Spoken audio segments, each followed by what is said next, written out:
সবাই দেখে থাকো, দেখতে দেখতে 300 রাত্রি কালে এসে মাত্র হয়ে যায় রাত্র। এই রাত্র রাত্রি কেটে গেলে আমি আমাদের রাজ্যে ফিরে নেব। আমার লক্ষ্মীকে পাবো না, আর কেউ ঘুমাবে না। সবাই জেগে থেকো।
বলো মা, বাসর ঘর হয়েছে শূন্যকার।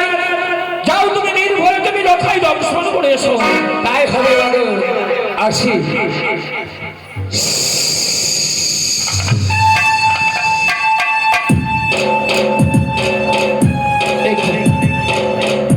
মায়ের কথা মতো এসেছি বাসরে ধরে, কিন্তু বাসরের চারিদিকে ঘুরে দেখলাম সে বাসরে প্রবেশ করার কোনো পথ নেই। তবে চরণে প্রণাম হয় মাগে। নাগিনী মা, কি হয়েছে? কেন তুমি ফিরে এলে? আমি যে বাসরে প্রবেশ করার কোনো পথ পাই না মা। ও, তুমি কোনো পথ পাওনি? তাহলে শোনো, নিশান কোণেতে আছে সিঁদুরের রেখা, কাছে গেলে ছিদ্র পাবে তুমি দেখা। সেই ছিদ্র দিয়ে তুমি প্রবেশ করবে, লক্ষিন্দর দংশন করবে। তাই হবে মা, যাও।